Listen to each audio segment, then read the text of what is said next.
제가 이렇게 이제 저 같은 경우는 학부를 신학교 나오고 그다음에 신대원 또 이렇게 쭉 학부부터 시작한 케이스인데 제 개인적으로는 이걸 굉장히 만족해 하고 있습니다. 이왕이면 나이가 좀 더 어릴 때 성경을 깊이 있게 접할 수 있는 틀을 만들고 그리고 무슨 책들을 읽어야 되는지에 대한 아웃라인이라도 이렇게 잡고 나면 신대원 들어갔을 때에 좀 더 이렇게 깊이 있는 전공들을 할 수 있기 때문에 저는 뭐 이왕 뭐 늦게 소명을 받았다면 할 수 없지만 고등학교 때, 중학교 때 마음을 정했다면 저는 신학교를 가는 게 제 케이스에서는 굉장히 유익했던 거고요.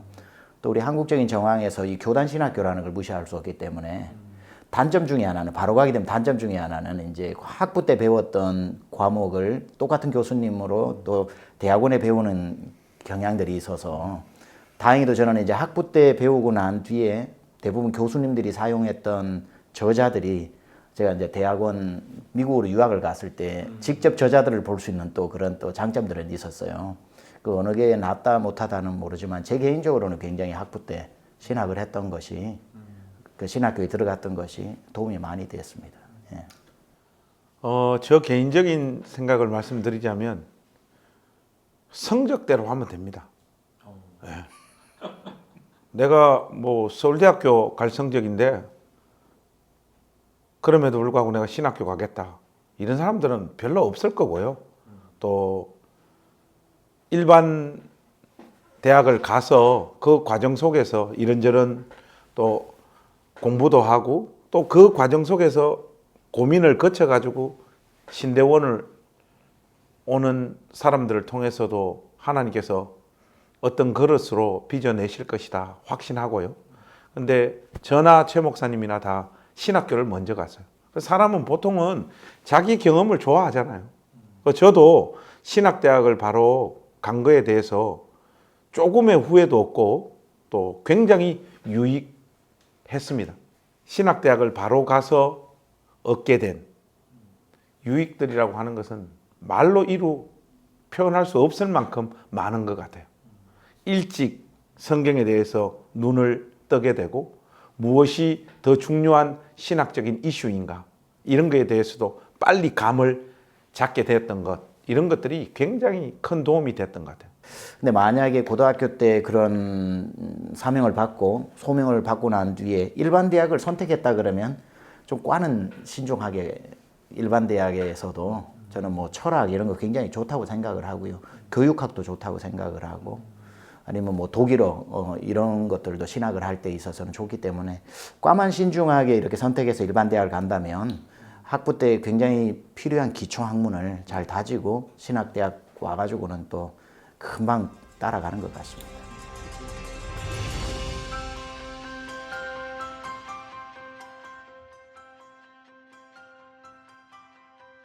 저희가 이제 신학교를 다니면서 김 목사님도 그렇고 저도 그렇고 이렇게 몇몇이 한 대여섯 명이 모여가지고 그 재미있는 뭐 의미 있는 이름 하나를 붙여가지고 그런 뭐 성경 이야기도 하고 놀기도 하고 서로 이슈를 가지고 얘기도 나누기도 하고 그러한 나눔들이 굉장히 사고력을 키웠던 것 같고요. 무엇보다도 친구들이 목회 현장에서 만날 수 있기 때문에 그때 이렇게 마음과 비전과 뜻이 맞는 친구들하고 좀 오래 갈 수 있는 관계를 형성해 놓는 거 중요하다 생각합니다. 그 신학교 이렇게 입학하니까 말 그대로 목사감이 아닌데 신학교 온 사람들이 꽤 있더라고요. 그게 이제 제일 대표적으로 저더라고요, 저. 이거 뭐 보통 보면 이제 목사님 자제분들 그분들은 아무래도 뭐 어릴 때부터 아버지 어머니로부터 이렇게 좀 뭐라고 할까 빚어졌다고 해야 될까 잘 교육을 받아서 온 케이스도 있고 그러다 보니까 뭐 말도 점잖게 하고 저는 이제 경상도 울산에서 이제 올라가다 보니까 서울말 자체가 굉장히 그 말 자체가 이제 은혜스럽게 들리더라고요. 근데 저 말은 막 투박스럽고 뭐 하니까 저 신학생 맞나 뭐 이런 어떤 시각으로 이렇게 많이 보게 되고 또 제가 또 나름대로 끊어놓은 기준에서 볼 때 저 사람은 신학교 안 와야 되는데 왜 왔지 하는 사람들도 신학교 안에는 꽤 많았어요. 그런데 세월이 지나가지고 목회 현장에서 이렇게 보니까 그때 뭐 신학교에는 뭐 경건파 매일 뭐 수업 끝나면 기도하러 가는 친구들, 그리고 유학파 매일 영어 공부만 하는 사람들, 그리고 운동장 가서 매일 축구하는 운동권들이 있고, 뭐 저 같은 경우에는 뭐 이것도 아니고 저것도 아니고 이런데 현장에 나와 보니까 경건파들이 의외로 목회를 못해요.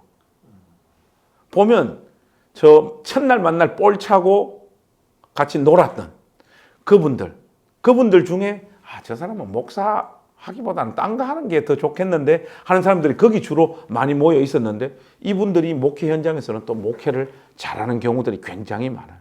이런 것들 보면 그 학부 시절에 잠깐 우리가 끊어놓은 기준이나 우리 눈에 비쳤던 그 모습은 그 사람의 굉장히 일부밖에 안 되는 거예요. 그러니까 두루두루 사람을 이해하고 품을 수 있는 이런 자질을 가지는 것이 굉장히 좋은 것 같아요.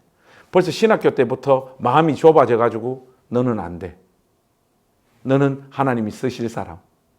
이런 식으로 시각을 나누는 것은 굉장히 부정적인 거라고 저는 봐요. 그래서 누구나 하고도 두루두루 잘 지낼 수 있는 이런 사람으로 좀 신학교 시절에 자기 자신을 트레이닝 시키는 것이 굉장히 중요하다고 봅니다. 그리고 현장에서는 뭐 기도 많이 하는 사람, 설교 많이 하는 사람, 이런 사람들이 목회를 잘할 것 같지만은 사람 관계가 좋은 사람들이 교회를 세우더라고요. 우리 최 목사님 보면 뭐 기도도 많이 하시나? 그건 뭐 개인의 문제니까 제가 잘 모르겠고, 설교는 확실히 잘하시긴 한데, 제가 어릴 때부터 우리 최 목사님을 봐와서 그렇지 성품이 굉장히 좋아요. 그러니까 주변에 마치 자석처럼 사람들이 그냥 자연스럽게 붙는 거예요. 그게 보면 누구나 품어내는 능력이 있는 거예요. 그런 것들이 신학교 시절을 지나고 나서는 더 이상 기르기 어려운 자질이고 훈련이에요. 그게 마지막 기회라고 저는 봐요. 그래서 두루 뭐 술, 담배 하는 신학생도 같이 친구가 되고, 또 기도 많이 하는 친구하고는 또 같이 기도하는 자리까지 또 가고, 이 폭들을 깊이 넓게 이렇게 키우는 이런 교우 관계를 하는 것이 참 중요한 거 아닌가. 개인적으로 그렇게 생각합니다. 누가 목회를 할 친구인지 아닌지 우리가 판단할 내용이 아닌 것 같아요. 그 속에 심겨진 하나님 부르신 소명감이라는 게. 근데 결국 이렇게 지나고 보니까 어떤 사람이 잘하는가 보니까 사람과의 소통을 잘하는 사람. 그러니까 신학교는 어차피 하나님에 대해서 알고 배우는 곳이기 때문에 하나님을 깊이 아는 곳이기도 하지만, 그때의 하나님과의 관계의 소통만큼이나 주변 사람들하고 소통이 얼마나 좋은지를 가만 보다 보면, 저분이 앞으로 목양을 잘하고 목회를 잘하고 성도들과의 관계, 또 목회자들과의 관계를 얼마나 하겠다 하는 게 좀 보이는 것 같아요. 뭐 저 같은 경우는 이제 뭐 평화주의자 이런 게 좀 있다 보니까 딱 이렇게 뭐 직언을 잘 못하는 스타일이라서 사람이 좀 옆에 있는 케이스라면, 또 우리 김관성 목사님 옆에는 사람이 훨씬 많았어요. 신학교 때. 좀 인간적인 끄는 매력이 있어서 그런 것 같아요. 쓴소리를 해도 옆에 붙어 있고 싶은 그런 케이스고, 저는 쓴소리하면 사람들 다 떠나가 버릴 것 같아서 쓴소리를 아예 안 하기로 선택한 그런 케이스가 될 수 있겠죠. 근데 이렇게 보면 그때 적재적소에 사람을 이해하는 그런 능력, 사람을 알고 하나님을 아는, 그게 굉장히 중요한 것 같은데, 그것만 잘 되어 있다면 좀 성격은 다 다르고 스타일은 달라도 나중에 목회할 때 하나님도 잘 알고 성도도 잘 알게 되더라고요. 저는 그게 중요하다고 생각합니다. 특별히 약간 마이너 같은 사람하고 친구가 되는 연습을 잘 해야 될 것 같아요.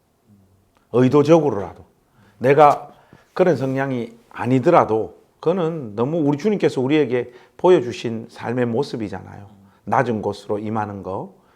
그래서 영향력 있고 똑똑하고 내가 같이 해가지고 내가 유익할 만한 사람 말고, 내가 아낌없이 줘야 되는 나무가 되는 위치에서 누군가를 이렇게 품어내는. 그래서 저는 실질적으로 뭐 최 목사님도 그렇고 주변의 친구들이 뭐 경제적으로도 힘들었고 정서적으로도 굉장히 불안한 구석이 저는 많았던 사람인데 굉장히 친구들이 어리 있게 제 인생을 이렇게 안아줬어요. 그것 때문에 그 안에서 숨 쉬고 또 거칠었던 저의 어떤 것들이 다듬어지면서 여기까지 왔던 것 같아요. 그런 사랑받았던 기억들이 목회 현장에서도 나도 내가 받았던 그거대로 어려운 사람들 품는 목사가 돼야 되겠다 이런 결심들을 하게 되더라고요. 그게.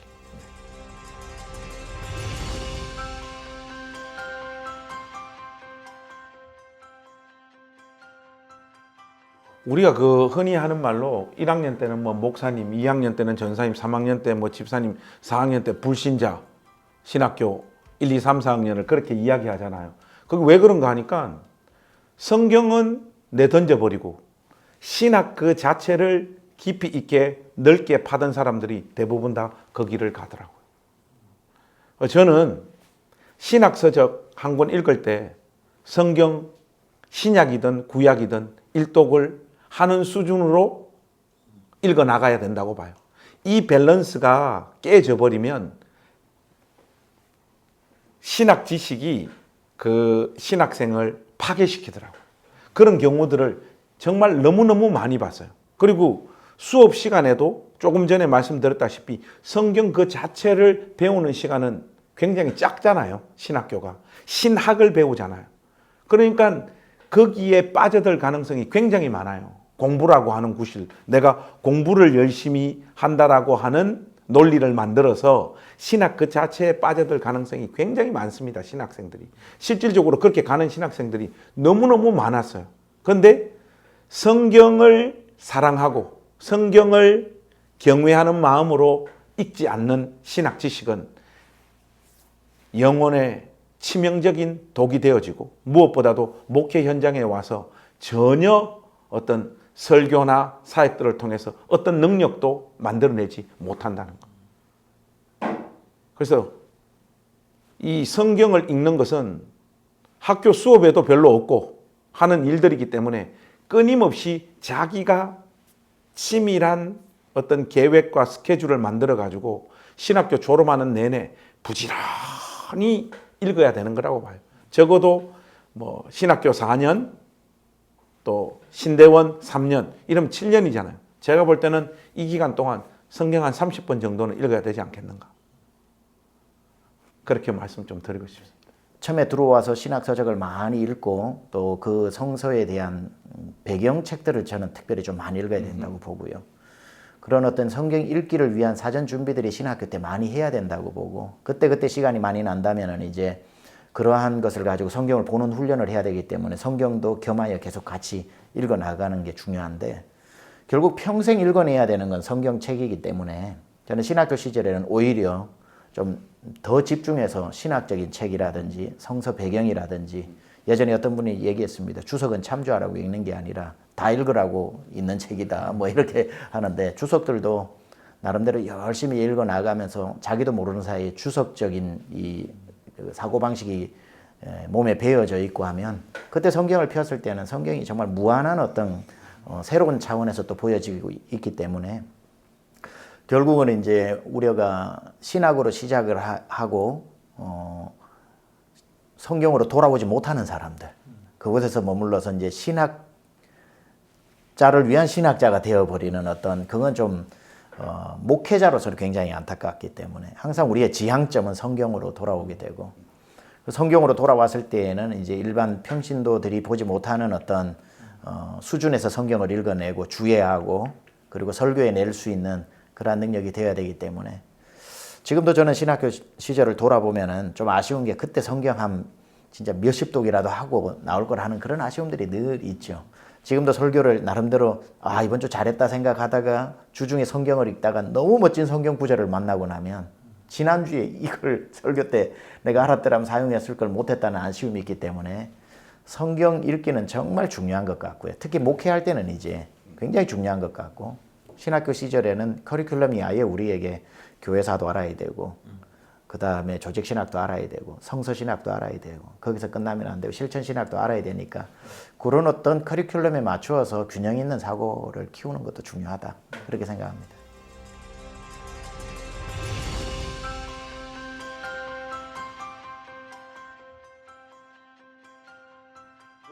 커리큘럼이라고 하는 게 그냥 짜여지는 게 아닐 거라고요.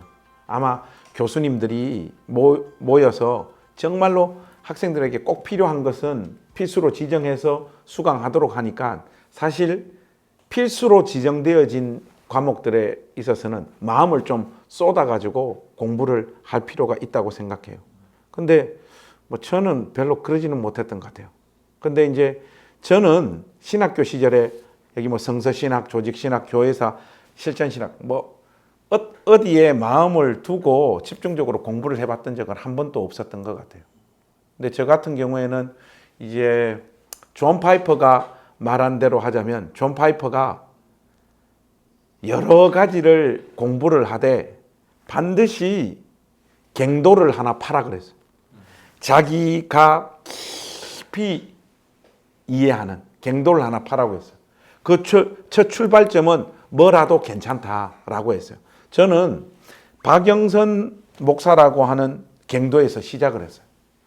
그 갱도를 파고 들어가니까 그 뒤에는 개혁주의라고 하는 신학이 놓여 있더라고요. 그러니까 수많은 그 신학자들이 나를 기다리고 있더라고요. 그 갱도를 파고 들어가니까. 그래서 또 뭐 한 명을 건드리니까 그 안에 또 굉장히 더 깊이 들어가야 되는 갱도를 만나게 되고 이런 방법으로 저는 신학교 때 공부를 하게 됐습니다. 결국 저만의 어떤 방법은 특정한 과목 뭐 이런 데 관심을 가지지는 못했고 그냥 잡독이죠. 잡독인데 개혁주의 신학이라고 하는 제 분야에 대해서 나름 섭렵을 해봐야 되겠다 싶어서 이 책 저 책을 막 건드리면서 그 개혁주의 신학이라고 하는 갱도를 따라가지고 그렇게 공부를 했던 것 같아요. 그게 제가 보냈던 학부 시절의 경험이었던 것 같습니다. 그때 저에게 가장 매력적인 건 성서신학이었어요. 성서신학. 성경을 이해한다는 거.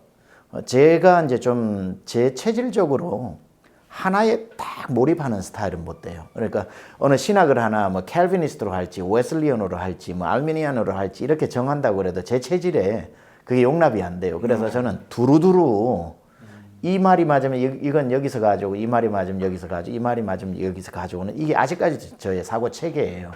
그래서 누가 칼비니스트라고 물어보면은 그렇다고 말할 수도 있고 아니라고 말할 수도 있고 그럼 너 알미니안이냐 그러면은 그렇다고 말할 수도 있고 아닐 수도 있고 그게 이제 어디에서 기초되냐면은 제 사고방식이 성서신학이라고 하는 성서신학을 이제 특히 이제 사우스웨스턴 거기가 요즘 설교에 굉장히 중요하게 좀 부음이 일어나는 게 텍스트 드리븐 프리칭이라고 해서 본문이 이끄는 설교 이게 이제 사우스웨스턴에서 브랜드로 만들어서 나오는 거고 한국에서도 지금 그런 세미나를 하거든요.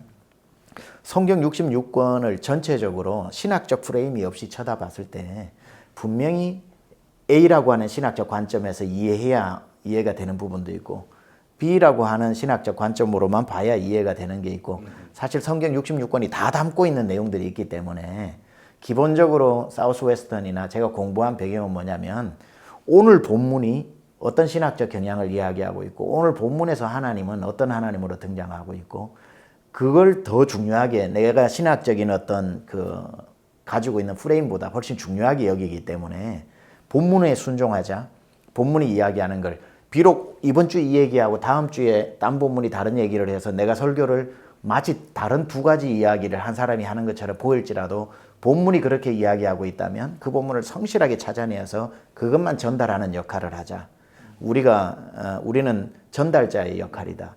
이런 배경이 있기 때문에 저는 그 성서에 대한 연구들을 좀 많이 하고 싶어서 그 사우스웨스턴 그 신학과 2층에 가면 전 세계의 주석들이 정말 좋은 주석들만 2층 전체를 다 차지하고 있는데 쉬는 시간마다 가서 그거 읽은 거예요. 쉬는 시간마다 꼭 뭐 설교를 준비하기 위해서 뭘 찾는 게 아니고 그런 것들이 저에게는 성서 신학적 배경에 굉장히 좀 도움이 되었고 특별히 저의 관심을 많이 가졌던 거는 성서 배경 그리고 전체적으로 이런 어떤 초대교회라든지 이런 배경들에 대한 것들을 좀 탐독을 많이 해서 그러고 어느 정도가 지나고 나니까 성경을 펴서 읽을 때 굉장히 좀 제 시야가 넓어져 있었던 거. 그래서 저는 성서신학이 저에게 유익이 되었고 공부를 하신다면 신학생분들이 성서신학에 좀 더 관심을 많이 가지고 이왕이면 욕심 내본다면은 원어까지도 어느 정도 자기가 해석을 다 못 해내더라도 제대로 된 해석인지 아닌지 정도까지 이렇게 활용할 수 있고 이해할 수 있다면 더 좋지 않겠나. 최 목사님 말씀을 들으니까 부름받은 소명자들의 개인적인 어떤 기질이 공부를 어떤 식으로 하고 어떤 방향으로 가는지에 굉장히 영향을 많이 미치는 것 같아요. 이제 최 목사님 사우스웨스턴의 어떤 그 경향성 거기서 받은 좋은 이 경험들을 이야기해 주셨는데 그거 이렇게 저식으로 표현해 보자면 성경의 다양성과 통일성이라고 해야 될까요? 근데 좀 다양성의 측면에서 그때 본문이 말하는 대로 이끌려가는. 근데 저 같은 경우에는 기질적으로 예수님하고 사도가 다른 이야기를 하고 있으면 말이 안 되는 거 아니냐. 신구약 성경이 서로 다른 이야기를 하고 있으면 이거는 말이 안 되지 않느냐라고 하는 쪽으로 저의 생각의 어떤 틀들은 항상 좀 지나갔어요. 그러다 보니까 약간 통일성 있게 그게 이제 저에게 있어서는 개혁주의라고 하는 어떤 신학적인 렌즈로 성경을 이렇게 자꾸 보게 되는 그리고 구속사라고 하는 어떤 그런 관점으로 성경을 살피게 되도 그렇게 저를 만들더라고요. 그리고 이제 학부 시절에 제 경험만을 이렇게 말씀드린 것은 저는 솔직히 신대원을 가니까 학부를 바로 신학교 가는 거에 대해서 아까 좋은 면을 좀 이야기를 했는데 안 좋은 걸 이야기를 하자면 MDB를 이제 한 1년 하는 1년 정도 했던 시점이 지나갈 때 신학이 재미가 없더라고요. 배웠던 거 또 배우고 그 소리가 그 소리인 거야. 그러니까 그때부터는 신학 서적이라든지 주석이라든지 이런 게 재미가 없더라고. 마음에 안 다가와요. 근데 그때부터 제가 이제 건드렸던 것은 일반 서적이었어. 특히 문학책. 너무 재밌는 거예요. 그리고 또 읽다 보니까 신학에서 설명하고 말하는 게 여기 다 있더라고, 여기. 이래서 사람들이 문학 하는구나 싶어서 약간 신학 공부가 하나님에 대한 이해를 넓혀주는 거라면 문학이라고 하는 것은 저에게 사람을 더 깊이 이해하게 만드는 도구가 되어졌어요. 그래서 신대원 한 2학년, 3학년 때는 학교 공부는 막 기본적으로 이렇게 따라가면서 계속 어떤 재밌는 또 나한테 맞는 문학책을 읽는다고 신학교 시절을 거의 다 보냈던 것 같아요. 저는 그렇게 이렇게 좀 그 시간을 이렇게 보냈습니다.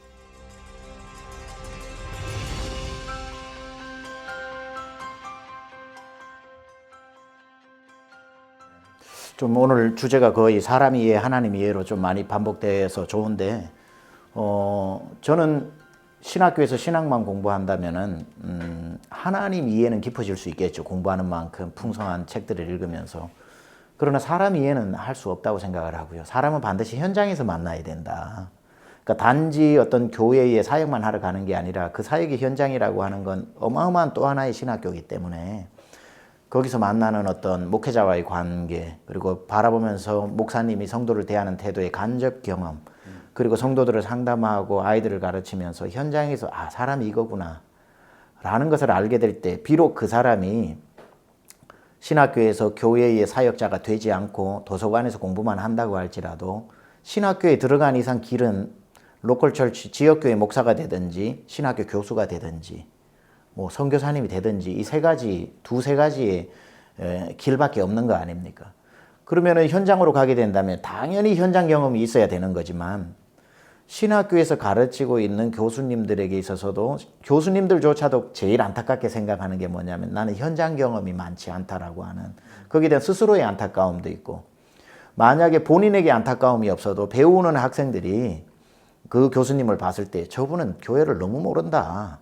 진짜 하나도 모른다. 이렇게 생각하는 교수님들도 있거든요. 그러기 위해서는 현장이 빠진 신학교 교수도 없어야 되고 현장이 빠진 목회자는 더더욱 없어야 되고 사람은 다 똑같기 때문에 선교사로 나가도 사람을 풍성한 이해 경험이 없이 가면은 폭력적인 어떤 점령군 역할밖에 안 되는 거죠. 그래서 저는 어떤 면에 있어서 신학 책보다 사람을 읽어내는 능력, 그 사람 책이 더 중요하다고 생각하기 때문에 그런 차원에서 반드시 신학교 시절에 학교에만 있어서는 안 된다고 봅니다. 요즘 신학생이나 신대원생들이 왜 현장으로 안 가려고 할까?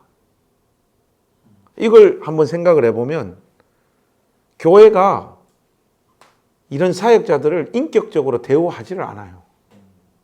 그러니까 교회의 아주 잡스러운 일들을 맡기고 또 아주 최소의 비용으로 그들을 이용한다고 할까요? 이런 경험들이 축적되어지면서 신학생들 안에서 실질적으로 어떤 대화들이 오고 가는가 하면 그 교회 가면 얼마 주냐? 그 교회 목사님은 어떠냐? 그 가면 뭐 어떤 일을 시키냐? 하는 이야기들이 막 자기들 안에서 회자되어지고 제법 돈 많이 주고 편안한 곳들을 찾아가지고 가는 이런 일들이 벌어진다고 봐요. 그리고 실질적으로 현장에 와서 앞으로 목회자로 세워질 때 꼭 필요한 어떤 사역의 경험들을 시키고 또 그들은 경험하는 것이 굉장히 중요한데 대부분 보면 차량 운전한다고 사역의 시간을 다 보낸다든지 영상 기술 요새 뭐 편집하는 기술이라든지 이런 기능적인 면만을 그들에게 맡기고 그렇게 돌리다 보니까 신학생들이 현장에는 안 가고 차라리 그런 정도의 돈이라면 나는 아르바이트 하면서 벌고 차라리 신학교에 남아서 공부를 하겠다. 이런 방향으로 이렇게 흘러가는 것 같아요. 그래서 이것은 물론 신학생들 자체가 좀 경성하고 자기들 마음을 고쳐 먹어야 될 부분도 있지만은 교회가 이런 실습 전도사님이라고 해야 되나? 이런 분들을 인격적으로 정당하게 그들에게 꼭 필요한 사역들을 좀 맡겨서 존중하는 문화들이 교회 안에서 만들어져야 되지 않는가 이런 생각들이 좀 듭니다.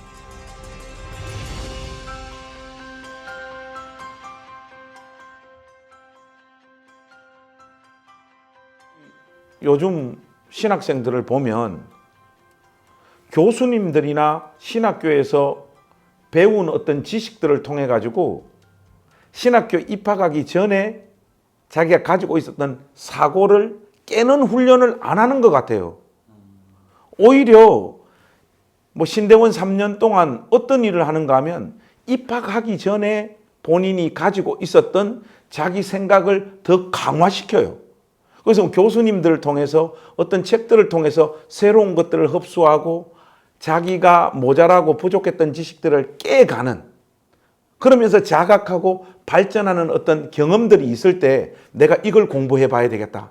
이렇게 가는데 의외로 많은 신학생들이 입학 전이나 입학 이후에나 아니 오히려 입학하고 신대원 지나고 난 다음에 더 근본주의적이고 더 원리적이고 더 입학 전보다 더 딱딱한 또 좁아진 어떤 생각들을 가지고 신학교를 졸업하는 경우들이 많더라고요. 이런 사람들에게 추가 공부라고 하는 것이 일어날 수도 없고 그것이 무슨 의미가 있겠는가 싶어요. 그래서 저는 오히려 좀 근본적인 것, 성숙해지고 더 넓어지기 위해서는 MDB 공부하는 동안 굉장히 좀 열린 마음으로 나는 내가 지금 가지고 있는 이 생각들 신학교 3년 동안 공부하면서 더 성숙시키든지 깨뜨리든지 하는 이런 마음을 가져야 되겠다라고 하는 이런 마음 자세가 되어져 있으면 무엇을 더 공부해야 될지는 자기 눈에 분명하게 보여지게 될 거라고 생각해요. 목회대학원 이 MDV의 그 설립 취지는 전혀 이제 뭐 딴 일 하다가 목사 되어야 되겠다고 들어온 사람에게 기본 교육을 시키는 과정이 목회대학원이지. 그거 가지고 평생 목회할 만한 걸 다 배우기는 힘들기 때문에 어느 하나 틀을 만드는 시간이라고 봤을 때는 3년 괜찮은 시간이라고 보고요. 3년을 했는데 내가 학문적인 탐구가 턱없이 부족하고 많이 못 배웠다. 그런 사람들을 위해서 이제 다음 과정들이 있는 거거든요. 아, 나는 THM까지 해야 되겠다. 아는 김에 나는 PhD까지 해야 되겠다. 근데 그걸 3년 안에 다 채워주기라 어려운 거고 그건 욕심이고. 근데 그 3년을 자기가 조절할 수는 있다고 생각을 해요. MDiv 3년을 머릿속에서 3년이라는 시간을 차라리 지우는 게 좋을 것 같아요. 3년 동안 배울 수 있는 커리큘럼은 적당하게 다 들어가 있다고 보는데 1년을 하고 난 뒤에 6개월을 뭐 쉬는 거 1년을 쉬어가지고 나는 선교지를 갔다 와서 선교적인 어떤 경험들을 하고 싶다. 그리고 또 2학년으로 복학을 해서 공부를 하면서 또 한 번 정도 더 쉬어서 나는 또 뭐 어떤 외국 경험을 하겠다. 아니면은 교회에 이게 한국에 들어와 있는 이주민들을 하겠다. 뭐 그게 뭐가 되든지 간에 3년이라고 하는 틀을 조금 이렇게 자기 나름대로의 시간 조절을 하고, 그러니까 우리는 3년이라고 하면 안 되고 3년 안에 들어있는 커리큘럼을 생각하는 게 좋을 것 같아요. 그렇게 해서 나는 1, 2, 3년 다 마치겠다 할 수도 있고, 나는 1년 쉼표, 1년 쉼표, 그리고 1년 해서 전체 한 5년 걸렸지만 나는 MDV도 마치고 나만의 어떤 커리큘럼을 더 첨가해서 준비가 되어서 내가 사역을 할 수 있겠다. 그건 자기가 조절할 수 있다고 생각을 하고요. 그런 차원에서 보자면 MDV 3년이 기냐 짧냐고 하는 질문은 좀 뭐 정확한 질문은 아닌 것 같아요. 예.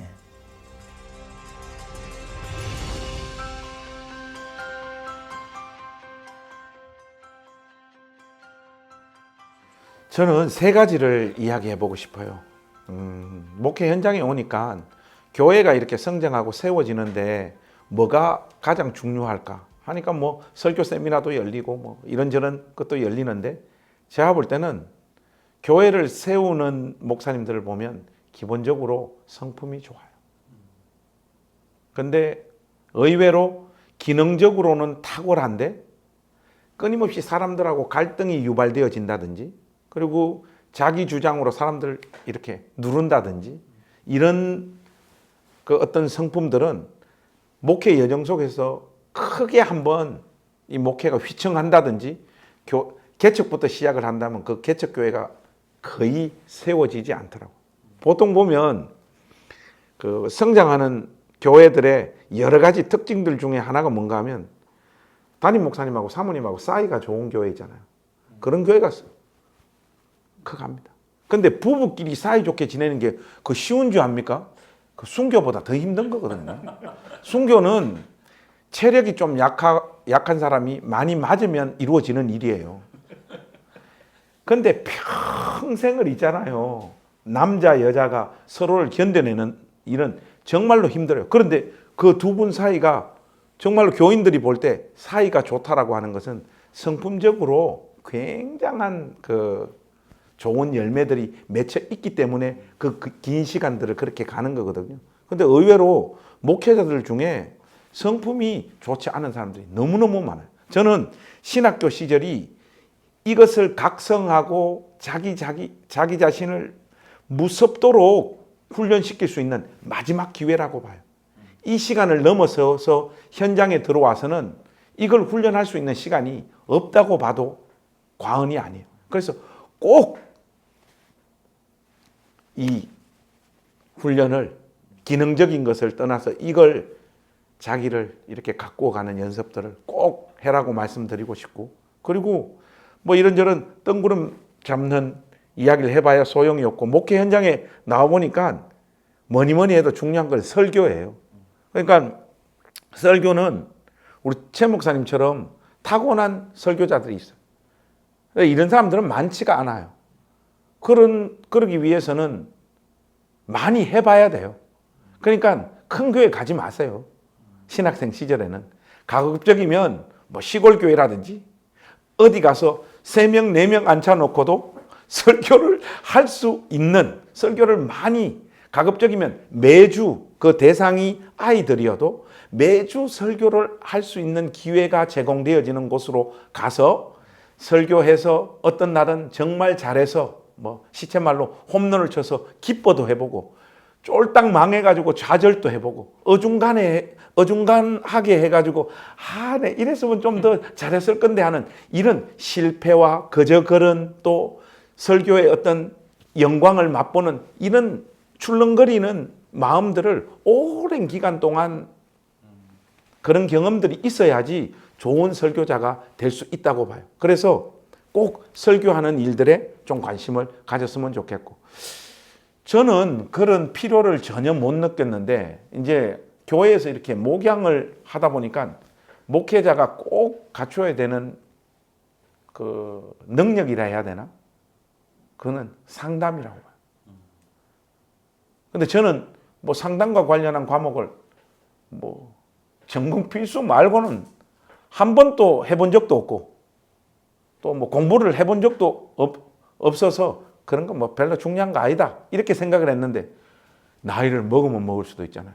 내가 이 공부를 왜 좀 더 진지하게 깊이 안 했을까? 굉장히 후회가 돼요. 뭐 저로 하여금 다시 대학을 가라 그러면 저는 100% 상담과 갑니다. 상담과. 그리고 또 제가 가지고 있는 그 기질적인 특징과 관련해서 이 공부를 했으면 제가 지금 더 대단한 사람이 되었던 것 같아요. 이걸 놓친 거에 대해서 굉장히 지금 안타까워 생각해요. 그래서 신학생들이 상담하는 거. 뭐 상담의 기본이라는 게 듣는 훈련이잖아요. 눈을 보고 공감하면서 듣고 상담하는 그 사람 이야기를 진지하게 따뜻한 마음으로 긍휼히 여기는 마음으로 그 사람 말을 듣고 마음을 담아서 이야기하는 이 훈련을 신학교 시절에 꼭 하시라고 그렇게 말씀드리고 싶어요. 그 한옥 목사님이 쓴 책 중에 칼과 칼집이라고 그런 책이 있는데 칼이 리더십이면 칼집이 성품인 거죠. 아무리 내가 뭐 성경 공부를 잘 가르치고 사람을 인도하는 능력이 있고 뭐 멋진 카리스마틱한 어떤 설교의 능력이 있어도 성품이라고 하는 것이 칼집으로 딱 보호를 해주지 않으면 다 찔려가지고 다 피가 나버리고 거기에 휘둘려면 성도들은 다 떠나가 버리게 되는 거죠.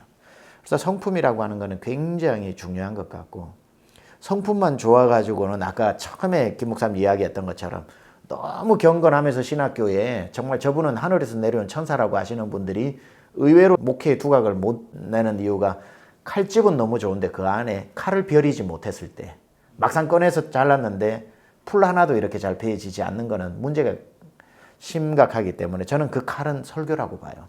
설교는 모든 것의 결정체, 종합예술이라고 보는데 설교에 은혜 받았다? 그냥 은혜 받는 게 아니겠죠. 그 사람이 설교를 준비할 때 인간 이해의 폭이 있었기 때문에 오늘 설교를 적용하면서 그 사람의 현실을 이 설교 안으로 담아내고 그 설교와 만나게 하고 부딪히게 하고 고민하게 만드는 거기 때문에 한편의 설교가 은혜스럽다는 건 벌써 성도들의 삶의 정황들을 많이 이해하고 있다는 뜻이고 그걸 설교로 잘 풀어내어서 그들 앞에 도전하게 만든다는 거. 그래서 설교는 굉장히 중요한데 저도 이제 하고 싶었던 얘기가 작은 교회 가면 설교의 기회가 많기 때문에 너무 좋아요. 저는 추천합니다.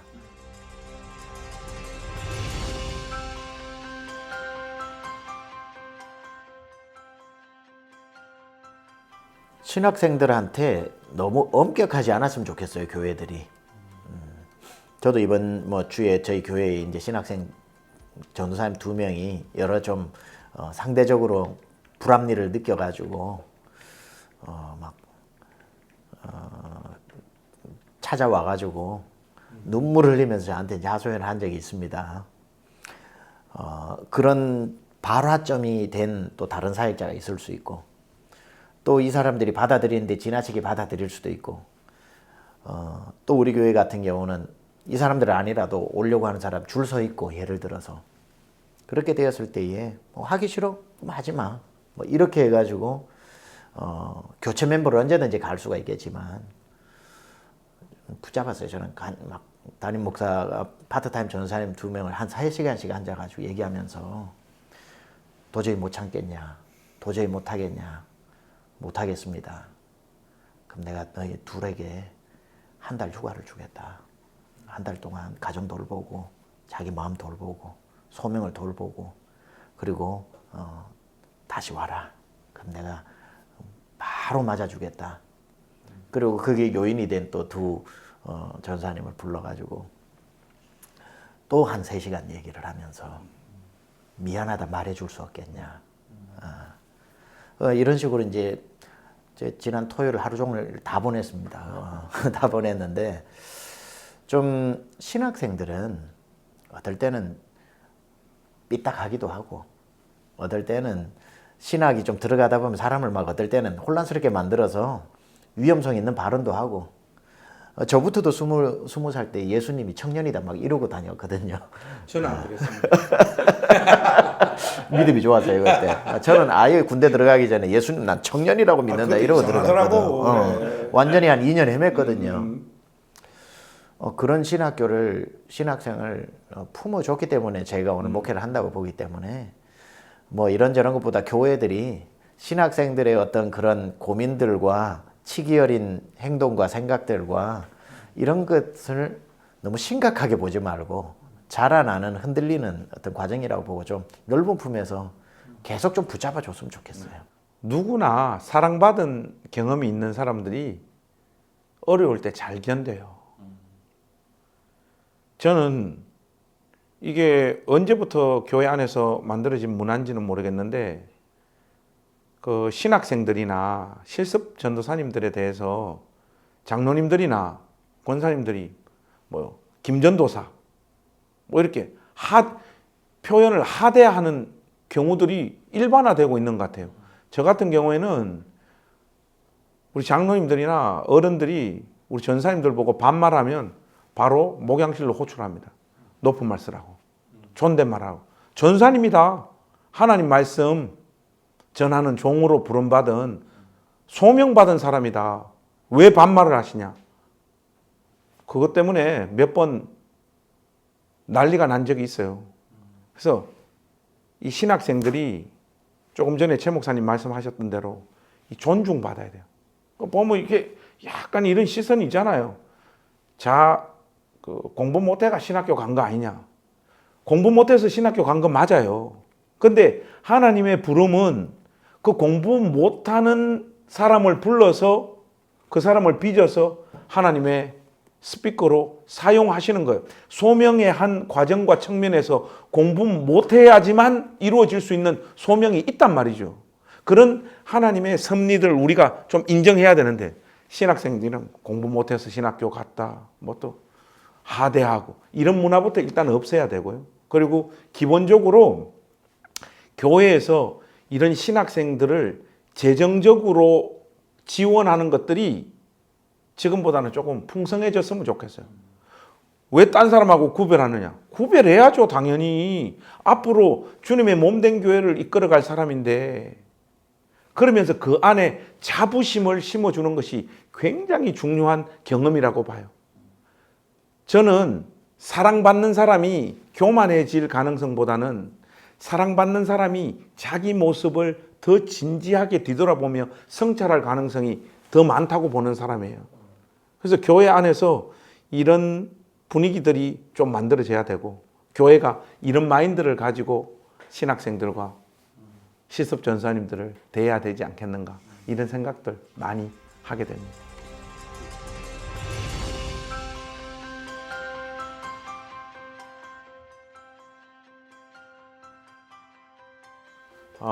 전국에 있는 신학생 여러분, 저의 그 신학교 시절을 생각을 해보면 굉장히 자책이 많았던 것 같아요. 나는 공부 못해서 이 학교 왔어. 그게 또 사실이었고, 그리고 나를 도와줄 사람도 별로 없는 것 같아. 그런 데서 오는 어떤 열등감, 스스로 저를 그런 식으로 괴롭혔던 적이 굉장히 많았고, 그리고 공부 다 끝나면 목회 현장에 나가봐야 누가 나를 밀어주고 끌어주고 도와줄 사람이 어디 있을까?